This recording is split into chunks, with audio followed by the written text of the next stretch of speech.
Fusilamientos, sí, hemos fusilado, fusilamos y seguiremos fusilando mientras sea necesario. Nuestra lucha es una lucha a muerte.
Ernesto Guevara de la Serna es, para muchos, un ídolo. Para otros, solamente el esqueleto de un falso mito que ha tejido el cruzar de la historia. Las anécdotas sobre un joven idealista, luchador infatigable a favor de los necesitados, de un Robin Hood latinoamericano, han sido desmentidas por varios historiadores. Guevara, hasta llegar a Guatemala, no tenía formación ideológica ninguna. Era el aventurero aquel que lo que le interesaba era el juego de fútbol y la indiferencia y la fotografía que tomaba. Y entonces, cuando está allí en Guatemala, que comienza la invasión, él le escribe a su tía una carta: me estoy muriendo de la risa, no dice muriendo, dice una grosería, que no quiero repetirlo, de la risa, viendo a la gente correr por las bombitas que están tirando estos aviones. O sea, él es un espectador de aquella lucha que tiene parte del pueblo de Guatemala que respalda a Arbenz y las tropas de Castillo Armas que al fin dominan la situación y derrocan al gobierno de Arbenz. Enrique Ros, historiador e investigador, es autor de una de las más completas obras sobre la vida del guerrillero argentino, Ernesto Guevara, mito o realidad. En ese momento, Guevara decide, sin haber participado de la lucha, ingresar en la embajada argentina. Y fue atendido, y de nuevo lo vuelve a decir Ernesto Guevara en su diario, ¿no?, que él recibió una cortesía grandísima de la embajada, porque recibía lo que él más quería, que eran periódicos de la Argentina que venían con regularidad a la embajada, y el bife, que es la carne que servían allí. Y allí ya ha conocido a Hilda Gadea. Hilda Gadea es una muchacha peruana y de ideas comunistas. Y es Hilda Gadea quien empieza a formar ideológicamente a Ernesto Guevara y quien lo presenta a una serie de figuras, lo había presentado, del gobierno de Arbenz. Así que ahí es cuando él empieza a formarse. Y ya había ha hecho contacto también a través de Hilda Gadea con Ñico López, que es el primer cubano con quien él hace contacto en Guatemala. Es Ñico, el Flaco López, quien lo recluta y lo presenta al grupo de cubanos exiliados que militaban en el movimiento 26 de julio en Guatemala. De esta forma, Guevara inicia una faceta de revolucionario y posteriormente viaja junto al grupo de cubanos a México. Varios estudios apuntan a que Ernesto Guevara, a su llegada a México, ya tenía definido su carácter de hombre cruel, de ejecutor de sus potenciales enemigos. En carta dirigida a su amiga y exnovia Tita Infante, señala: si se hubieran producido esos fusilamientos, el gobierno hubiera conservado la posibilidad de devolver el golpe, refiriéndose al derrocamiento del gobierno de Jacobo Arbenz en Guatemala. Yo conocí a Guevara a mediados del año 56 en México. Ahí una cafetería, un bar que había ahí, por el Zócalo, pegado ahí al Zócalo, que ahí concurría mucho revolucionarios, ¿no? De distintas tendencias, ¿no? Lázaro Guerra militó en los movimientos revolucionarios cubanos. Marchó a México en calidad de exiliado y fue uno de los sobrevivientes de la expedición del Corintia. A mí el que me presenta es Ñico López. Pero al otro día que Ñico López viene, me dice, óyeme, lo que te presenté fulano, eso no sirve, ¿verdad? No te creas que vaya, cualquier cosa, eso no sirve. Él no es como tú y como nosotros y como yo.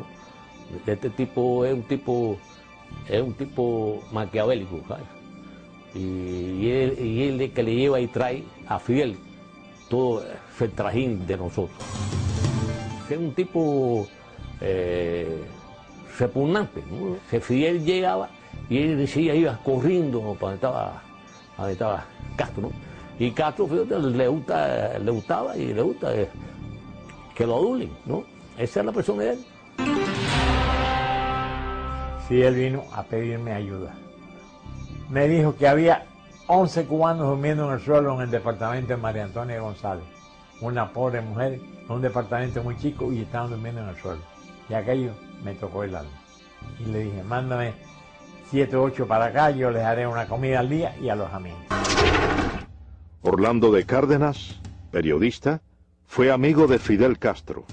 Vivía en México y fue uno de los principales colaboradores del movimiento 26 de julio en tierras aztecas. A él al principio se le dijo doctor Guevara o Ernesto Guevara, pero cuando vimos que él se hacía burla de nuestra manera de hablar, entonces en represalia ya no le dijimos nunca más Guevara ni Ernesto, le decíamos el Che. Para todo el Che y el Che y el Che, y se le quedó lo del Che, que hasta el mismo Fidel y Raúl le decían el Che. Ya, y se lo decíamos muchas veces con un poco de sorna, como para restregarle en la cara lo que él nos había hecho a nosotros.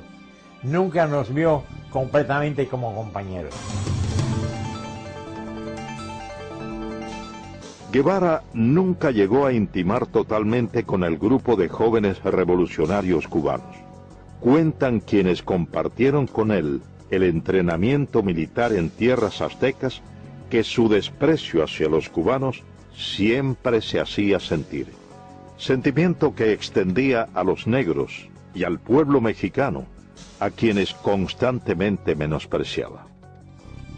Llegamos a México el 10 de diciembre de 1955 y Fidel me presentó y me dijo, muchachos, este es el coreano, él va a ser nuestro instructor militar. Miguel Sánchez, el coreano, combatió junto a las tropas estadounidenses en la Guerra de Corea. Fue reclutado por Fidel Castro como instructor militar de los cubanos que se entrenaban en México.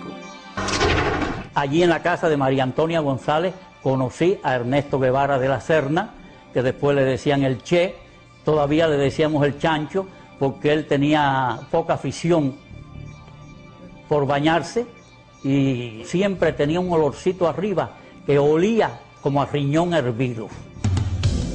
Al principio quiso entrar en indisciplina y yo lo paré tranquilamente y le dije, yo estoy a cargo del entrenamiento militar, tú no eres más que un soldado.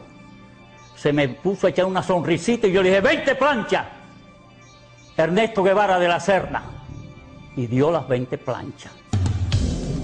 Él despreciaba a los negros. Muchísimas veces tenía problemas con Juan Almeida Bosque, que le decía el negrito, y Juan Almeida se insultaba, y entonces yo dije, mira Juan, tú lo que tienes que decirle cuando te diga el negrito, dile, tú eres el chancho porque tú no te bañas. Y así se lo decía Juan Almeida Bosque. Después despreciaba a los indios. Fíjate cómo dijo, la indiada analfabeta de México. El 24 de junio de 1956, De México. El 24 de junio de 1956, un grupo de los presuntos expedicionarios es capturado por las autoridades de migración mexicana. Ernesto Guevara estaba entre ellos. Varios estudios acusan a Guevara de haber sido informante o delator al colaborar con las autoridades por temor a una posible deportación a la Argentina, su tierra natal, a principios de julio de ese año. Juan Almeida Bosque, él me dijo a mí que Ernesto Guevara de la Serna, el Che o el Chancho, había colaborado con la policía cuando nos arrestaron al grupo y lo llevaron a la cárcel migratoria de Miguel Schultz. Y él se había puesto en contacto con las autoridades de México para entregar todas las armas del rancho de Santa Rosa de Chalco.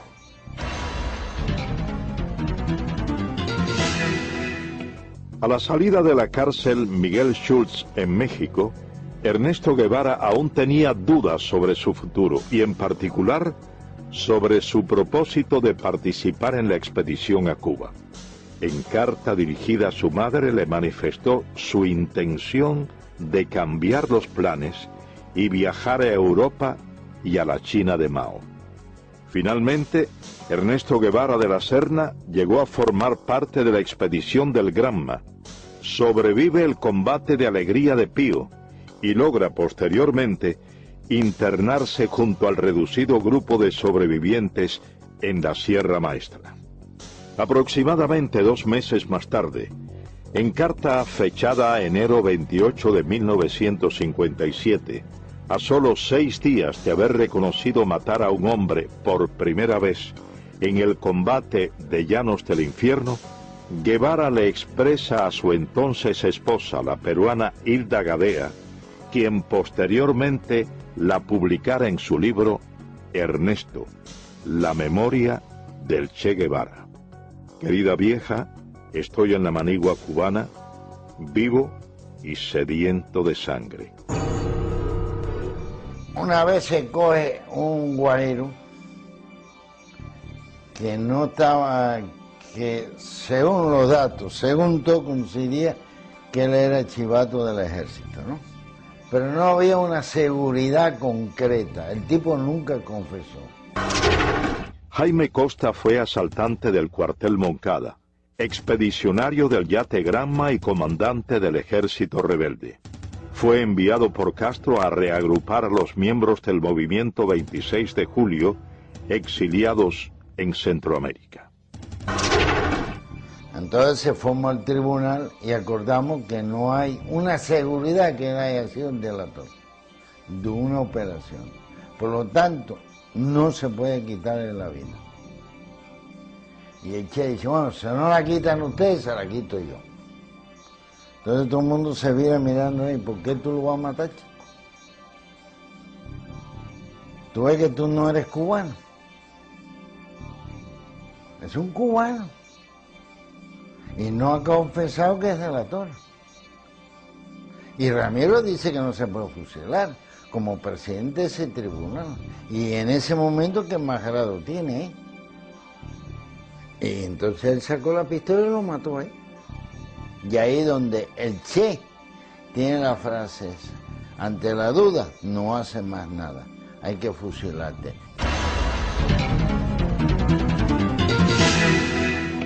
De esta forma Guevara asesina personalmente a Eutimio Guerra, un campesino que se había unido al ejército rebelde y posteriormente dirige otras ejecuciones en la Sierra Maestra. No había que comer, es que llegamos y acampamos en la finca La Otimia, frente a las minas de Boicito. Luciano Medina fue capitán del ejército rebelde, hombre de confianza y correo de Fidel Castro. Participó en la invasión de Oriente a Occidente bajo las órdenes del comandante Camilo Cienfuegos. Llevábamos 3 días sin comer y el Che Guevara nos mandó que había que buscar un puerco. Y yo fui a casa de Carlos Sotolongo, que tenía una finquita allí cerquita de la mina, y compré un puerco que me costó 70 pesos. Entonces ya estábamos comiendo allí, toda la tropa estaba comiendo, y entonces llegó un señor y le dijo al Che Guevara, bueno, es que tenemos un chivato, que hay que ver cómo se saca ese hombre de aquí, que se llama Juan Pérez, dueño de la finca Rancho Claro, que es un cosechero de café. Entonces mandaron a buscar el hombre tenía 3 hijos, chiquitos de 4, 5 y 6 años, no tendrían más los chiquitos que tenía allí. Entonces cogieron y lo fusilaron. Y eso nos cayó mal a toda la tropa. Los fusilamientos se generalizaron. Varias investigaciones responsabilizan a Ernesto Guevara por el asesinato de al menos una docena de hombres en la Sierra Maestra. En la gran mayoría de los casos, sin tener pruebas incriminatorias. Yo conocí a Ernesto Guevara en la Sierra Maestra en el mes de marzo de 1958, que como corresponsal de guerra de la revista Bohemia fui a entrevistar a Fidel Castro. Agustín Hayes fue periodista de la revista Bohemia. Pasó aproximadamente 2 meses en la Sierra Maestra y como corresponsal de guerra entrevistó a Ernesto Guevara en su campamento. Cuando yo entrevisté a Ernesto Guevara en la Sierra Maestra en marzo del año 1958, entre las cosas que yo observé de él, que tenía una personalidad despótica, dura, cruel. Por ejemplo, le pregunto por su primera esposa, por Gadea, y entonces me dice, bueno, no sé de ella ni me interesa. Entonces le pregunto, bueno, ¿usted es médico? Y entonces, sí, pero a mí no me gusta la medicina. ¿Y qué es lo que le gusta a usted? La economía. Después, con el tiempo, estudiando la personalidad de él, es cuando uno confirma que él tenía esa característica de crueldad y de odiar. Por ejemplo, él escribió cosas como esta: odio a la civilización. América será el teatro de mis aventuras. Huir de todo lo que me molesta. Donde me lleven los acontecimientos. Mi ambición de horizonte y mi fatalismo. Me interesa la nueva China por estar acorde a mis ideas políticas. Yo vivo con ese espíritu anárquico que me hace soñar horizontes. Mis amigos son amigos mientras piensen políticamente como yo. No soy moderado y trataré de no serlo nunca. Asaltaré las barricadas y trincheras, teñiré en sangre mis armas y loco de furia degollaré a cuanto vencido caiga entre mis manos. Una madrugada, uno de los que estaban en el campamento de La Plata tenía como una pesadilla y decía, mátalo, mátalo. Entonces por la mañana yo hablé con él, otras veces había hablado con él, me había dicho que era estudiante de medicina. Él se llamaba, era capitán Humberto Rodríguez. Entonces me dijo que él era el jefe del pelotón de fusilamiento, que allí fusilaban. Entonces me contó una anécdota de eso, de mátalo, mátalo. Era una de las personas que llegó un momento que él dudó y entonces le daban la orden de que tirara y él tiró. Entonces me empezó a contar de que había fusilamiento, que lo mismo fusilaban allí en el campamento de Fidel en La Plata que en el de Che, en la mesa, en la pata de la mesa.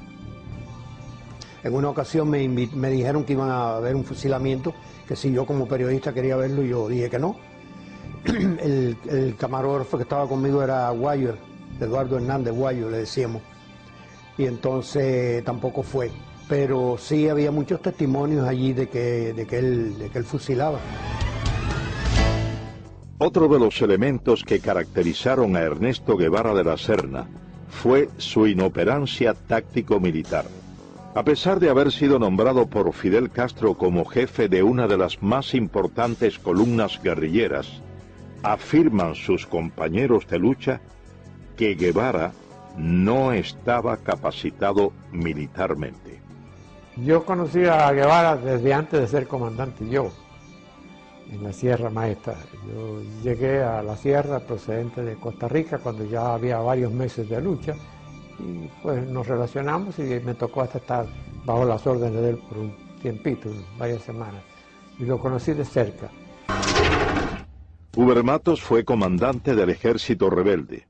Tras el triunfo de la revolución castrista, fue jefe militar de la provincia de Camagüey y luego de su ruptura con Castro, cumplió 20 años de presidio político. Me confesó en cierta oportunidad que bueno, que él de cuestiones militares no sabía nada. Hay una oportunidad en que yo le digo, me mandaron a tus órdenes, tengo que hacer una línea de fortificaciones, la zona esta está bajo tu mando, ¿dónde hago las fortificaciones? ¿Dónde establezco todas las defensas? Y me dice, yo de eso no sé nada, pero hablas bajo tu criterio, pero si tú eres el jefe que vas, la defensa aquí tienes que hacerla de acuerdo con un concepto estratégico, táctico, es decir, tienes que pensar, yo voy a desplegar los hombres aquí, allá, y yo hago las defensas, las líneas de trinchera y los túneles para detener el avance de los tanques y las demás defensas que vamos a cumplir, de acuerdo con el plan tuyo. Dice, yo no tengo ningún plan. Varios textos ponen en entredicho la autenticidad de los diarios de campaña publicados y supuestamente escritos por Ernesto Guevara. Durante el paso de la columna número 8 Ciro Redondo por Camagüey, Guevara y su tropa tienen que huir después de un enfrentamiento con fuerzas del ejército del general Fulgencio Batista, abandonando en el lugar de los hechos toda la correspondencia y los manuscritos del diario de campaña de Guevara en la Sierra Maestra. Datos que, posteriormente, fueron empleados por la policía para arrestar a varios colaboradores del ejército rebelde. Me dan la orden a las 8 de la noche que me traslade urgente para Camagüey con mi avión y mis pertenencias. Carlos Lazo es piloto aviador. Fue segundo teniente y piloto de enlace del Ejército de la República. Combatió al ejército rebelde. El coronel Dueñas me dice, ¿a qué hora tú puedes volar mañana temprano? Y le explico que a la hora que quiera. Y me dice, bueno, a las 6 vuelo para un lugar que le llaman Cuatro Compañeros. Allí hay un tiroteo entre el ejército, un grupo del ejército, no eran muchos, eran unos 40 soldados de la Guardia Rural. Allí hay 2 muertos por el agente de Che y heridos, y se mandan a correr, dejan 2 camiones. En uno de los camiones tenía toda la correspondencia, todo el diario de Che, el cual yo leí bastante. Hablaba todo y que había cooperado en Camagüey y que la mayoría no cooperaba, que era una provincia completamente latifundista, entre paréntesis, lo ponía así. Y comprometía a cantidad de personas, no solo de Camagüey, de otras provincias. Muchos pertenecían, pero muchos, al Partido Comunista del pueblo que ellos hablaban, de Guaymaro, de Baraguá, de Florida, de todos esos lugares. Varias anécdotas y documentos reflejan el carácter despótico de Ernesto Guevara hacia sus subordinados. Guevara acostumbraba a humillar a los hombres bajo su mando. Yo me incorporo a la columna en un campamento que se llama El Algarrobo. Aquel día, una tarde, nos formaron cuando nosotros llegamos ahí, que veníamos de la zona más al norte de la sierra. Cuando llegamos allí, por la tarde nos formaron, éramos unos 200, 300 hombres, alrededor de eso. Y ahí vino Guevara y nos habló. Eduardo Pérez fue primer teniente del ejército rebelde. Se incorporó en las villas a la columna número 8 Ciro Redondo, que comandaba Ernesto Guevara. A nosotros nos mandan a la zona que va entre Fomento y El Pedrero, en un lugar un poquito más adelante de un lugar que se llama Cipiao. Empezamos a combatir de acuerdo con las órdenes que teníamos, no nos habían situado todos éramos bisoños ahí, no nos habían situado ningún personal experimentado. El primer día, en el primer combate, cuando llevábamos 2 o 3 horas combatiendo, vimos que allí no había posibilidad de resistir, nos retiramos y hicimos una línea de resistencia como 1 kilómetro más atrás.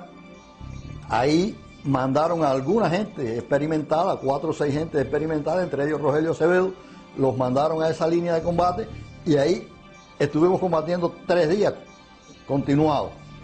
En esos 3 días no recibimos comida, no recibimos nada.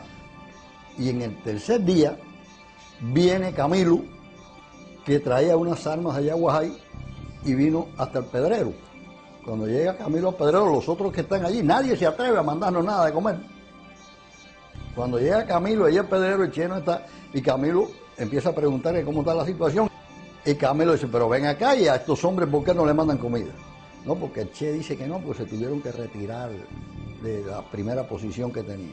Dice Camilo, no, pero que los maten a tiro, que los maten el ejército, pero ¿cómo los va a matar de hambre el argentino este? No. Y esa tarde nos llegó a nosotros cajas de malta, salchichones, cajas de galletas, y pudimos comer esa tarde después de 3 días. La primera misión de Ernesto Guevara tras su llegada a las villas fue tomar el control de la zona hasta ese entonces en manos de los guerrilleros que operaban en el segundo Frente Nacional del Escambray. Guevara realiza su primer contacto con los miembros del Directorio Revolucionario Estudiantil 13 de marzo y aprovecha la reunión para dejar en claro su posición de hombre fuerte y sin escrúpulos al asesinar durante ese primer encuentro a 2 campesinos acusados de ser chivatos. Guevara llega a las villas. Él tenía un interés especial en hablar con nosotros, quizás por la aureola que representaba que los grupos nuestros estaban formados por gentes estudiantes, pichones intelectuales algunos. Roberto Bismarck fue capitán del Ejército Rebelde, miembro del segundo Frente Nacional del Escambray, participó en el primer encuentro conocido como el Pacto o Reunión del Pedrero.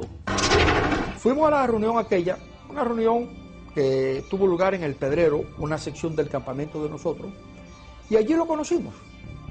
Lo conocimos como podíamos conocer a cualquier otro. Y estuvimos conversando quizá un periodo quizá de unas 4 o 5 horas. Ese fue el contacto mío y de nosotros con este personaje. Pensamos que este hombre no tenía ninguna intención idealista ni remotamente. Por ejemplo, un hecho que resultó bastante chocante para mi persona. Hubo una pequeña operación militar, en la cual se logró apresar algunas personas, algunos de ellos guajiros, que supuestamente habían estado colaborando, a mí no me contaba, pero eso era lo que se le adjudicaba, con el régimen de Batista. En forma arbitraria, yo fui testigo de que el Che Guevara dijo que a esa gente, como eran unos colaboradores de la llamada dictadura, había que castigarlo con la muerte. Y sin juicio previo, incluso contra la protesta, no vamos a decir protesta, contra el juicio de nosotros de que no debía de acelerarse un tipo de acción en ese momento porque no habían garantía para la persona que supuestamente estaban acusadas. El Che Guevara dijo que no, que eso había que matarlos. Y a 2 de ellos fui testigo presencial de que con su pistola los mató. Ernesto Guevara subestimó a los miembros del segundo Frente Nacional del Escambray que combatían en la zona central de la isla y no aceptó la autoridad de los comandantes que combatían en esa región montañosa.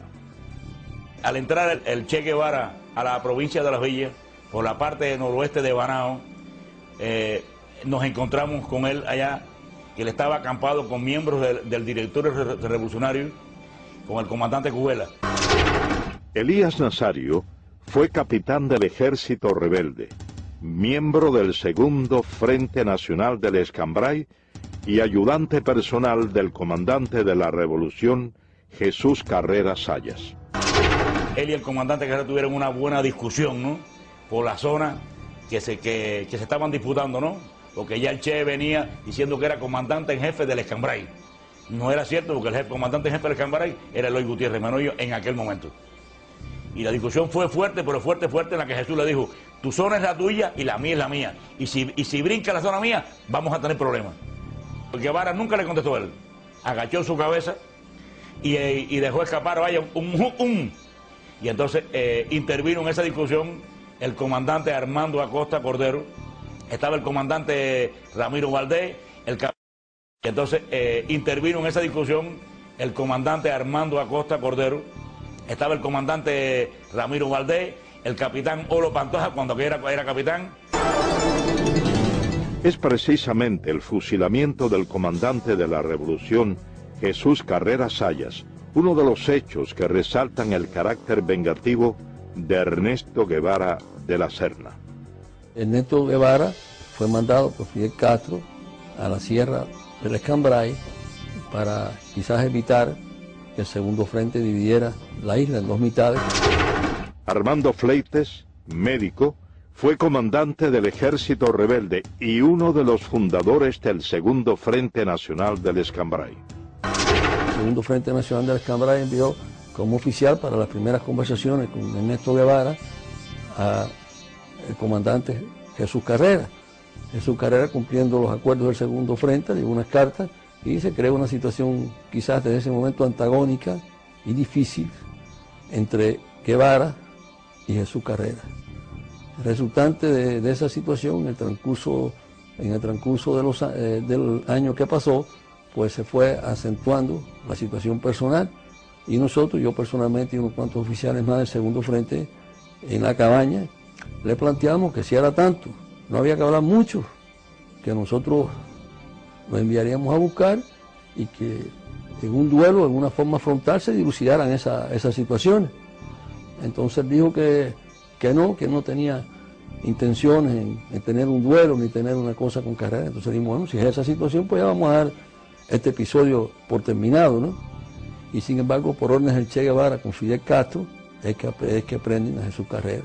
Y más tarde Jesús Carrera es fusilado, precisamente, por la persecución y por la venganza, el odio, el resentimiento y la cosa de personalidad. No quiso dilucidar como dilucidan los hombres en un frente de combate o en un duelo, sino veló la oportunidad y por la espalda lo lleva, tenía todo el poder y por la espalda le cuesta la vida.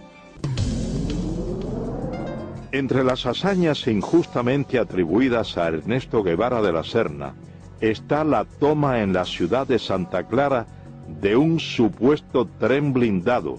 Varios de los protagonistas de ese hecho contradicen lo expuesto por el régimen castrista y manifiestan que todo lo orquestado, más que una proeza militar, fue una traición a una negociación ya acordada por el Segundo Frente Nacional del Escambray con oficiales del ejército de Batista. El tren blindado fue una acción de traición del Che Guevara al Segundo Frente Nacional del Escambray. Lázaro Asensio, abogado y periodista, fue comandante del ejército rebelde y miembro del Segundo Frente Nacional del Escambray. Las tropas nuestras estaban peleando en la zona de Manicaragua y de Cumanayagua. Y el señor Cuso Gómez fue a verme para venir a avisarme de que el tren blindado, famoso tren blindado, estaba dispuesto a entregarse a el Segundo Frente Nacional del Escambray. Las condiciones eran muy sencillas. El tren blindado, los elementos del tren blindado, los soldados del tren blindado iban a entrar por la zona del acueducto de Santa Clara y allí nos iban a entregar las armas con el compromiso de que ellos se quedaban allí sin pelear contra sus compañeros.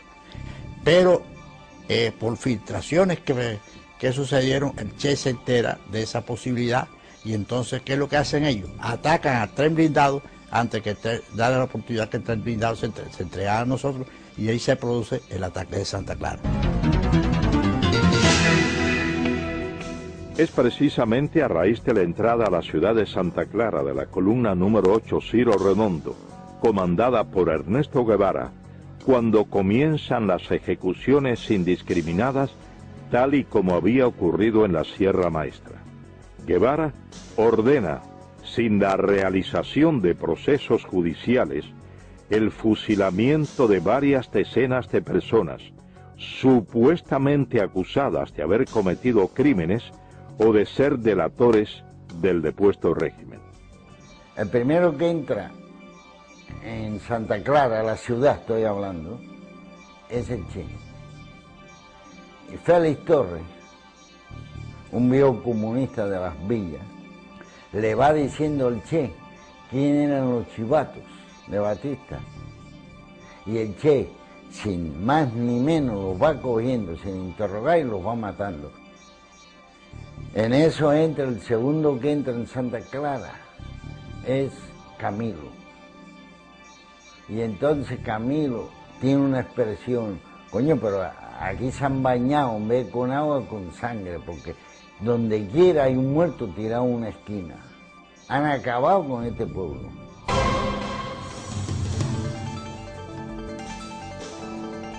Triunfa la Revolución Cubana. Ernesto Guevara es nombrado jefe de la fortaleza militar de La Cabaña. Guevara lanza un feroz operativo contra todos los militares del depuesto régimen. Se crea la llamada Comisión Depuradora. Estuve trabajando en la fortaleza de La Cabaña a las órdenes de Ernesto Che Guevara, que era el jefe militar de esa fortaleza. Napoleón Vilaboa había sido miembro del movimiento 26 de julio. En enero de 1959 comenzó a trabajar en la llamada Comisión Depuradora en la fortaleza de La Cabaña, bajo las órdenes de Ernesto Guevara. La Comisión Depuradora es un organismo que se crea, lo crea el gobierno de Fidel Castro con el pretexto de depurar las Fuerzas Armadas en Cuba. Claro, el fin de esto era simplemente implantar el terror revolucionario en Cuba mediante los fusilamientos. Esos fusilamientos eran una cosa arbitraria, porque los infelices que llevaban allí ya estaban previamente sentenciados a muerte, como en el caso, por ejemplo, del primer teniente José Castaño, que había sido jefe del BRAC y que fue asesinado personalmente por el Che Guevara en su propia oficina, y contra el cual no había ningún tipo de pretexto legal para poder fusilar, porque este señor ni había matado ni había torturado a nadie durante el régimen de Fulgencio Batista. Mi padre fue asesinado por Ernesto Guevara el 7 de marzo de 1959. La razón por la cual Ernesto Guevara mata a mi padre es por la razón de que mi padre tenía un extenso conocimiento sobre las actividades comunistas en Cuba. Desde hacía 2 o 3 años, mi padre era el segundo jefe, primeramente del Servicio de Inteligencia Militar y después del BRAC, que era el Buró de Represión de Actividades Anticomunistas. Mi padre poseía uno de los mejores archivos de todo el sistema comunista que funcionaba en aquel entonces en todo Centro y Suramérica.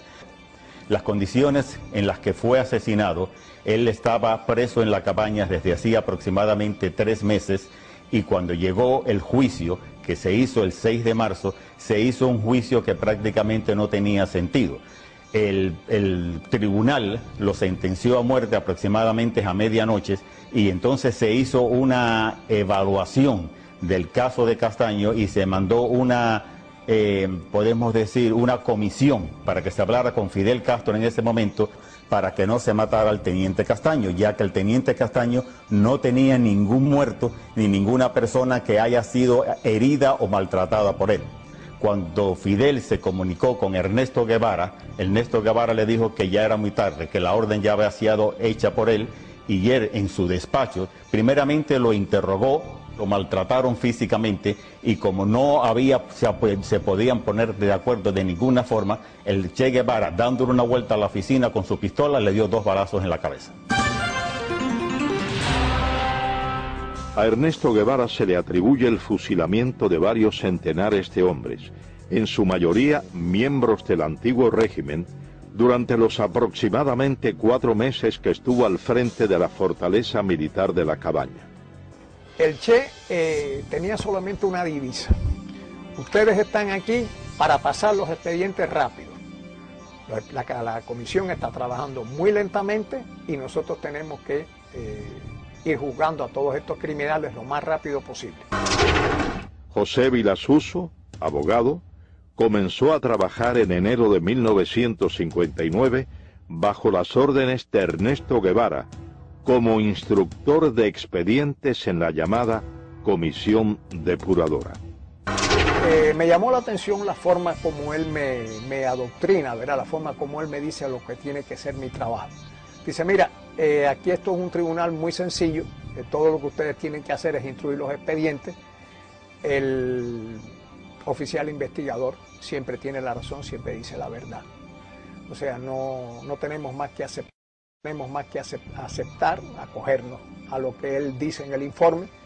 Tú vas a organizar, vas a instruir tus expedientes y después los pasas al Ministerio Fiscal. O sea, la labor es bien sencilla, es una labor de profesional, pero muy limitada. Esas fueron más o menos sus palabras, es la idea. Dice, de luego, pues se me echó así para atrás, ¿no? Sonriente. Y me dice, aquí vas a ver cosas muy sabrosas, ¿sabes? Guardé silencio y al día siguiente comencé a trabajar. Allí se generalizaba con un eslogan político. Son asesinos, son criminales, pertenecen a una dictadura, tienen que ser ajusticiados. Eran hombres que no vamos ahora a juzgarlos, ¿verdad? Pero no nos correspondía a nosotros ejecutarlos. Yo preparando la sentencia y él pues dirigiendo el paredón. Fui al paredón. Me acerqué al lugar, me paré junto a los postes. Me fijé bien el lugar donde se situaban los reos. Efectivamente el paredón estaba a la espalda y más o menos lo que era la altura del pecho a la cabeza, pues se veían los impactos de las balas, ¿no? En una línea recta. La sangre coagulada a los pies, porque claro, se sacaba el cuerpo inmediatamente después de la ejecución, pero aquello quedaba atento en sangre. Ahí estuve mucho rato, imaginando qué es lo que es un hombre parado, amarrado a un poste, y 6 hombres que no lo conocen, a quienes nada le hizo, quien por la razón de vestir un uniforme distinto va a ser ejecutado. Sin la presencia de pruebas incriminatorias, sin la posibilidad del ejercicio de una defensa justa, cientos de hombres fueron condenados a la pena de muerte por fusilamiento mediante sentencias preestablecidas en los denominados juicios sumarísimos. Ernesto Guevara preparó a muchos de sus hombres de confianza, quienes dirigieron o firmaron las ejecuciones a lo largo y ancho de la isla, con la misma falta de escrúpulos que su jefe. Y estoy en el despacho del jefe del regimiento de Santa Clara, que era Ramiro. Pero Ramiro no funcionaba ahí. Ramiro se pasaba, yo no sé en qué andaba, pero no estaba en el despacho. El que estaba era Olo. Con Olo Pantoja yo tenía buenas relaciones, yo me llevaba muy bien con Olo, tenía un gran aprecio. Orlando Olo Pantoja fue capitán del ejército rebelde. Fue hombre de la entera confianza de Ernesto Guevara. Murió en Bolivia como miembro de la guerrilla guevarista. Entonces yo estoy en el despacho, sentado y conversando con Olo, y diciéndole que tiene que licenciarme, que si no, que me vayan a coger preso, porque a mí el ejército no me interesa. Me dijo, está bien, vamos a licenciarte, y mandó a uno allí que me hiciera los papeles. Entonces entra un soldado y le da un papel y le dijo, mira, eso de las crucecitas son los que van a fusilarse mañana. Y yo voy y me pongo por detrás de él porque había amistad. Y le digo, ven acá, Olo, y esa gente ya lo jugaron. Y dice, no, eso lo van a jugar esta noche. Y yo, pero ¿cómo se lo van a jugar esta noche? Ya saben que van a fusilar mañana. Dice, bueno, eso es así. Estando yo unos 15 días preso en la cabaña, me llaman por los altavoces del penal a la oficina y me encuentro allí con Aleida March y con Ernesto Guevara. Ernesto Guevara caminando por todo aquel pasillo con las manos a la espalda y yo sentado con Aleida March. Roberto Martín Pérez, amigo de la infancia de Aleida March, segunda esposa de Guevara, fue dirigente de la conspiración de Trinidad y cumplió 28 años de presidio político en Cuba. Y de buenas a primeras ese individuo se me para enfrente y me dice, a ti hay que fusilarte. Yo tenía antecedentes de que Ernesto Guevara en muchas ocasiones anteriores había sacado a los hombres de ahí presos y los había fusilado sin un previo juicio. Así que no me extraño nada de esta bravuconada de este hombre. En las gestiones que estábamos haciendo para tratar de salvar a mi hermano antes del juicio final, yo había ido a la cabaña con el ingeniero Viamonte, que trabajaba conmigo en la compañía de electricidad, a ver a Guevara, ya que él había estado asado con él en la sierra. Entonces Guevara lo recibió muy bien, allá con las patas encaramadas arriba de un escritorio, sin zapatos, rascándose los chicotes ahí como si fuera no sé ni qué. A mí me causó muy mala impresión. Vi la cara de hipócrita, de sinvergüenza que tenía, desde luego. Entonces el ingeniero empezó a explicar. Y él le dijo, no, aquí no hay toalla para nadie. Dijo, no es cuestión de toalla, es cuestión de que están cometiendo un error. La revolución está cometiendo un error y es un inocente, muchacho joven. Y no. Él vestía el uniforme de Batista, decía. El uniforme azul de Batista, que no era de Batista, era de la República. Pero no hay toalla para nadie. Casi que nos botó de allí, desde luego. Y se dirigió a uno que tenía al lado y le dijo, oye, encarga tres cajas más que esto van para allá. Uno de los elementos más distintivos del carácter criminal de Ernesto Guevara fue su desprecio, no solo hacia los hombres y mujeres condenados por él, a quienes consideraba sus enemigos, sino también a los familiares de estos. Este incidente durante un día de visitas a los prisioneros en la fortaleza militar de la Cabaña da prueba de ello. Aquella parte estaba lleno de mujeres, unas que iban a ver a los esposos, otras a los hijos, otras a los hermanos. Y entonces en eso abrieron la puerta de atrás y todas las mujeres se arrimaron a ver y que salieron una máquina. Entonces las mujeres todas rodearon la máquina y empezaron a decirle que qué pasaba, que por favor que los dejara entrar a ver a sus familiares, que hacía días que no lo veían, que le llevaban comida y le llevábamos de todo. Y entonces él eso sí nos miró con una cara de estúpido y nos dijo, están castigados y hoy no hay visita para nadie.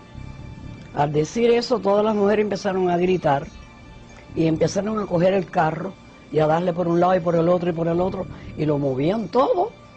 El chofer le dijo, sube a la ventanilla, y él eso sí lo subió y entonces llamó por teléfono y vino una patrulla de soldados de eso con una fusta y a todo el mundo le empezó a dar. Tras aproximadamente 4 meses al frente de la fortaleza militar de la Cabaña, Ernesto Guevara ocupó varios cargos durante el comienzo de la Revolución Cubana. Primero, fue presidente del Banco Nacional de Cuba y posteriormente ministro de Industrias.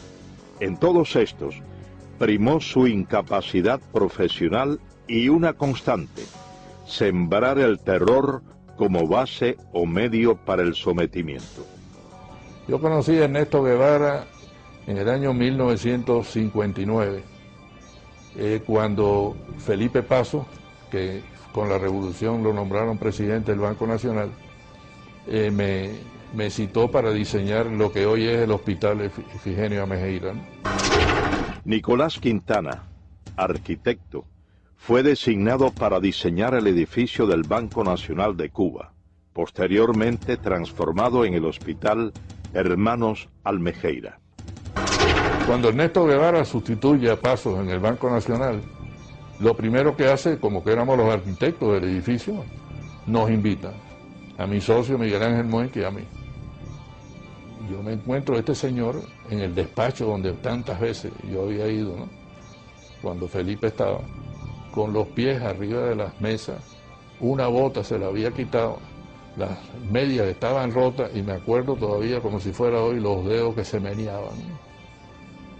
Y a mí aquello me pareció una cosa kafkiana, ¿no? Porque me pareció increíble que el presidente del Banco Nacional de Cuba fuera ese personaje que estaba sentado allí. Entonces su primera frase fue: usted es burgués, ¿no? No sé por qué, la cogió conmigo, ¿no? Yo dije: no, comandante, yo no soy burgués. Ah, ahora usted es revolucionario. No, yo no soy revolucionario.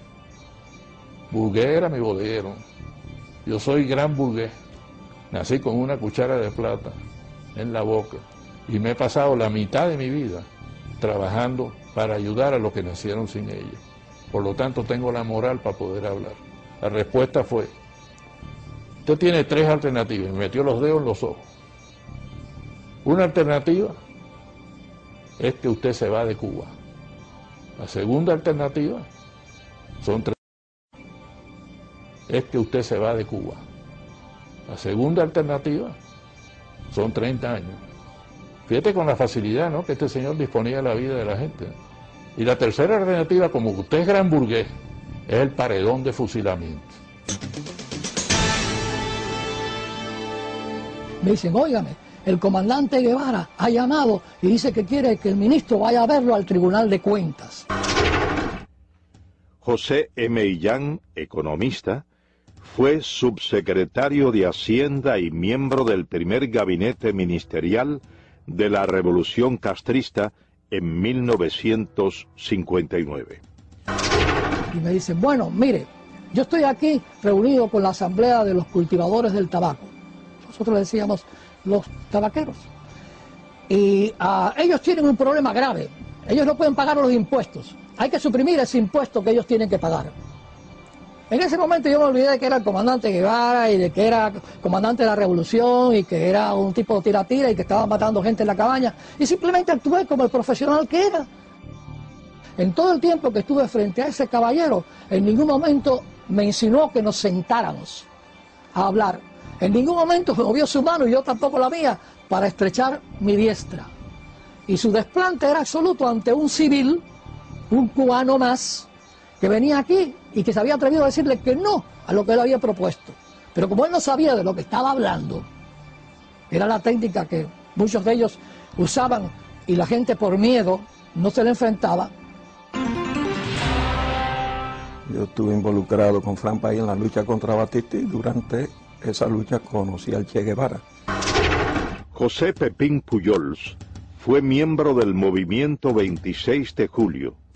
Fue llamado por Guevara para colaborar como supervisor de la planta de níquel y cobalto de Moa y práctico de puerto. Entonces, él, que ya nos conocíamos, me encomiendan la labor de ir a Moa para hacer un reporte y preparar el puerto para recibir todos los petroleros, todos los barcos.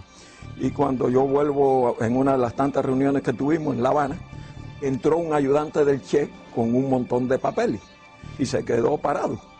Entonces el Che le dijo: ¿qué quieres? Le dice: pasa que estos son revolucionarios. Los papeles eran los fusilamientos del día siguiente. Él cogió todos los papeles, los firmó sin mirar, porque no importaba quién fusilaba, había que fusilar para sembrar el terror. Entonces muchos de los ingenieros jóvenes hablaban con él bajo la intimidación que tenía, de esa arrogancia, de decirte: la revolución no tiene a menos fusilar al mejor de los comandantes, así que no es nada fusilar al mejor de los ingenieros. Todo el mundo trabajaba bajo esa presión de no equivocarte. Entonces tú te limitabas a hacer las cosas en la manera más segura. Como práctico de puerto, es un riesgo entrar un barco de noche.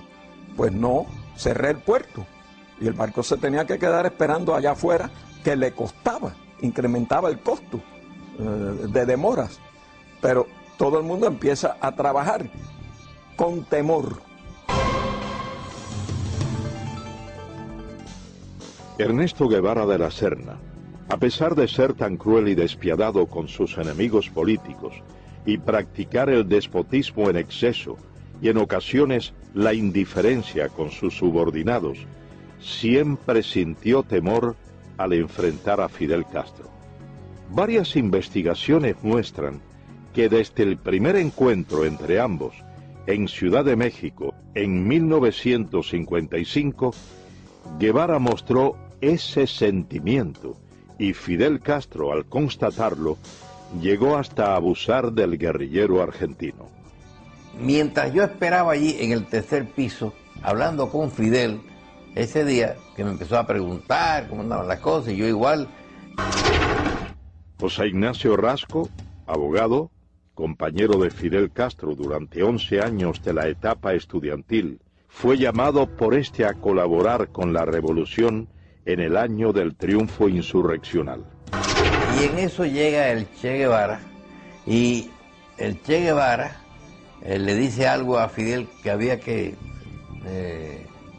proteger a un señor que estaba acusado de que podía traicionar a la causa revolucionaria y que había que fusilarlo. Y entonces Fidel ha cogido por la solapa al señor Che Guevara y pero Che, no seas idiota, no te acobardes, si tú quieres lo fusilas, si te parece mejor lo pones en un avión y lo mandas para el exilio, o si no lo dejas que se pudre en la cabaña. Esta anécdota, a mi juicio, retrata cómo era la sumisión de el Che Guevara a Fidel Castro en aquellos momentos ya. Es decir, siempre le tenía pánico, le tenía miedo. Podían discutir mucho, pero al final el Che siempre agachaba la cabeza.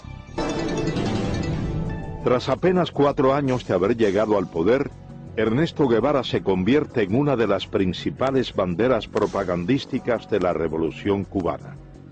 Durante su intervención ante la Asamblea General de las Naciones Unidas, el 11 de diciembre de 1964, Guevara, haciendo uso de su derecho a réplica y debido a las constantes interrogantes de los delegados presentes, reconoce la realización de ejecuciones en la isla. Fusilamientos, sí, hemos fusilado, fusilamos y seguiremos fusilando mientras sea necesario. Nuestra lucha es una lucha a muerte.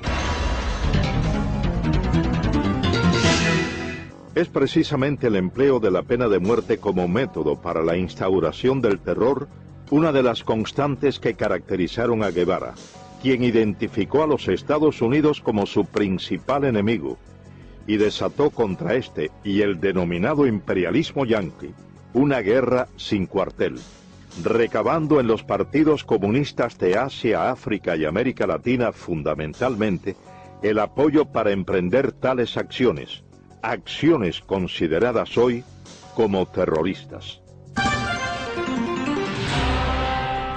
Durante su mensaje a la Tricontinental, Guevara proclama textualmente: el odio como factor de lucha, el odio intransigente al enemigo, que impulsa más allá de las limitaciones naturales del ser humano y lo convierte en una efectiva, violenta, selectiva y fría máquina de matar. Nuestros soldados tienen que ser así. Un pueblo sin odio no puede triunfar sobre un enemigo brutal. Seguidamente Ernesto Guevara expresa una frase considerada por varios investigadores como uno de los fundamentos del terrorismo moderno. Hay que llevar la guerra hasta donde el enemigo la lleve, a su casa, a sus lugares de diversión, hacerla total. Hay que impedirle tener un minuto de tranquilidad, un minuto de sosiego fuera de sus cuarteles, y aun dentro de los mismos, atacarlo donde quiera que se encuentre, hacerlo sentir una fiera acosada por cada lugar que transite. Ernesto Guevara organiza un grupo guerrillero en Cuba, parte a África. El Congo es el país escogido como punto detonante de la supuesta guerrilla africana.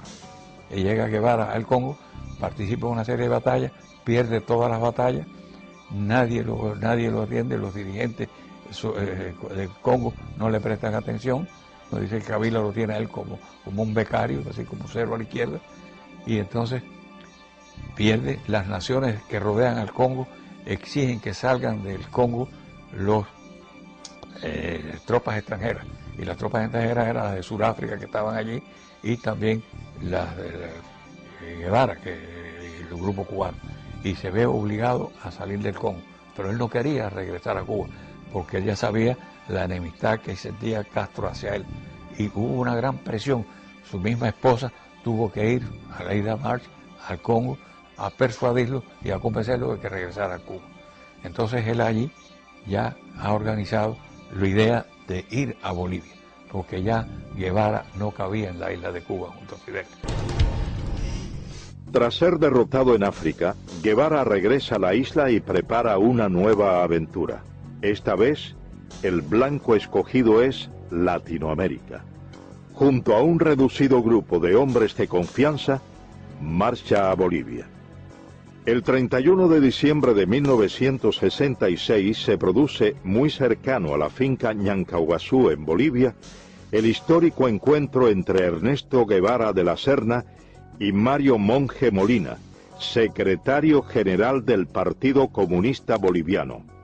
Monge le expresa a Guevara que no permitirá que ningún extranjero dirija la lucha armada de su país y le propone hacerse él cargo de las operaciones y designarlo como su asesor militar. Guevara no aceptó. Entonces, él me dijo: yo no te puedo dar la dirección revolucionaria. Él mismo me dijo en la conversación: yo a Cuba no podía volver. Para mí se había cerrado eso. Yo me había despedido a paso marcial. Entonces tenía que buscar otro lugar donde aparecer. Y Bolivia se presentaba las condiciones por algunas cosas que nos llevaban y por el hecho de que nosotros estábamos en proceso de preparación que ellos lo conocían. Han de encontrar un lugar donde exista un compromiso del Partido Comunista o de cualquier dirigente individualmente para colaborar con la guerrilla del Che en el país. No hay. Guevara no consigue reclutar al campesinado boliviano, principio básico de su encomienda. Y según los historiadores, desconoce totalmente las necesidades de estos, llegando a prometerles la propiedad de las tierras que trabajaban, desconociendo que en la localidad de Ucareña se había firmado en agosto de 1953 la ley de la reforma agraria boliviana. Guevara es finalmente cercado por el ejército boliviano y capturado con vida en la quebrada del Yuro. Según las notas del general Luis Requeterán, quien fuera en ese entonces coronel y jefe de la 4ª División de Operaciones Antiguerrilleras en Bolivia, Guevara, levantando en alto su carabina, gritó: «¡Me rindo! ¡No me maten! ¡Soy el Che! ¡Valgo más vivo que muerto!». Cuando esto ocurría, relata el general Requeterán, el reloj marcaba las 13:30 horas del domingo 8 de octubre de 1967. En ese combate mueren la mayor parte de los guerrilleros, cae preso el Che Guevara con Simón Cubas, que era el que le estaba ayudando a salir, nombre de guerra Willy. Félix Rodríguez fue oficial de la Central de Inteligencia estadounidense. Fue el oficial que recibió la orden de ajusticiar a Ernesto Guevara tras su captura en Bolivia. Viene una llamada telefónica y piden al oficial de más alto rango. Yo tenía en ese momento el grado de capitán y en la higuera nada más que habían 2 tenientes más bolivianos, por lo tanto me llamaron a mí, contesté el teléfono y era del alto mando boliviano en Valle Grande, y eran instrucciones específicas del señor presidente, señor comandante de las Fuerzas Armadas, que eran 500-600. El código que teníamos era 500 Che Guevara, 600 muertos, 700 vivos. Pido que me lo repitan y me confirman 500-600. Cuando viene Centeno, lo llamo a un costado y le digo: mi coronel, hay órdenes de su gobierno de eliminar al prisionero. Y le doy los códigos. Las órdenes de mi gobierno es tratar de mantenerlo vivo a toda costa. Nosotros tenemos aviones y helicópteros para transportarlo a Panamá para interrogatorio. Con eso me mira y me dice: mira, Félix, usaba el nombre de Félix Ramos. Dice: hemos trabajado empíricamente, te agradecemos mucho, pero estas son órdenes del señor presidente y señor comandante de las Fuerzas Armadas. Si yo no la cumplo, a mí me votan deshonrosamente. Miró su reloj y me dijo, tienes hasta las 2 de la tarde para interrogarlo. Nuestro helicóptero va a venir varias veces, va a traer comida y municiones para nuestros soldados y se va a llevar nuestros heridos y nuestros muertos. Yo quiero tu palabra de caballero de que a las 2 de la tarde tú me traigas el cadáver del Che. Y lo puedes ajusticiar en la forma que tú quieras porque sabemos el daño que le ha hecho a tu patria. Y dije, mi coronel, trata de hacerles cambiar de idea, pero sonar una contraorden. Yo le doy mi palabra de hombre que yo le llevo el cadáver del Che. Entré a la habitación, él estaba sentado en un banquito, yo le había quitado las amarras al principio de nuestra conversación y se sentó ahí. Me le paré enfrente y le digo, comandante, yo lo siento, son órdenes superiores, yo he tratado. Se puso blanco como un papel pensando que era yo el que le iba a tirar. Salí de la habitación, aquello estaba lleno de soldados afuera, obviamente estaban escuchando la conversación y estaba el teniente Pérez al lado del sargento Terán. Y entonces le dije al sargento, sargento, no le tire de aquí para arriba, tírale de aquí para abajo, son órdenes de su gobierno, se supone que este hombre muera de heridas en combate. El sargento Mario Terán cumplió las órdenes transmitidas a Félix Rodríguez desde La Paz. Con la muerte de Ernesto Guevara quedó desarticulado el foco guerrillero. 5 hombres pudieron escapar con vida. 2 bolivianos, muertos 2 años más tarde, y 3 cubanos. Y yo me considero engañado por el Che Guevara, porque el mismo amor que sentíamos y respeto por Fidel Castro lo sentíamos por el Che. Yo nunca hubiera querido que me hubiesen preguntado a cuál de los dos quería más, porque no sabría dar la respuesta. Y creo que todos los que estaban a mi alrededor así lo sentían. Dariel Alarcón Benigno fue capitán del ejército rebelde. Llegó a ser coronel de tropas especiales en Cuba. Participó junto a Guevara en las guerrillas de la Sierra Maestra y en las insurgencias de El Congo y Bolivia.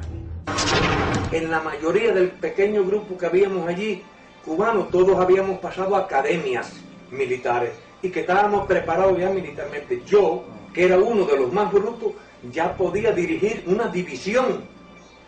Pinares, que era un comandante, que mandaba ejército. Gustavo Machín, otro comandante. Bilbo Acuña, otro comandante. Todos éramos reclutas. Ninguno podíamos tomar la decisión aún ni de situar una posta. Éramos nulos.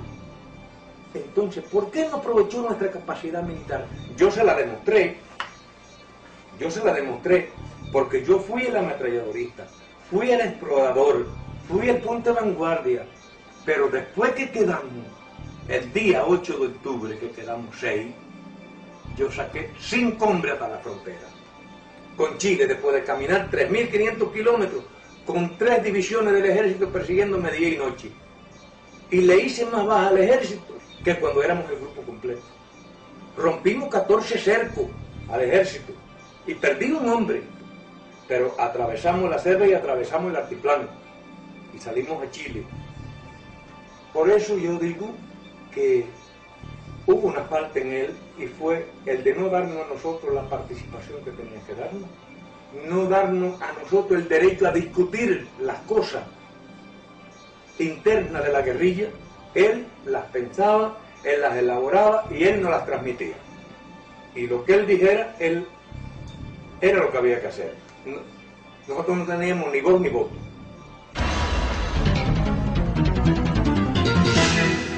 Ernesto Guevara de la Serna finalizó su aventura como guerrillero en La Higuera el 8 de octubre de 1967. A casi 4 décadas de su muerte, para unos queda el mito, para otros solo el recuerdo de una pesadilla.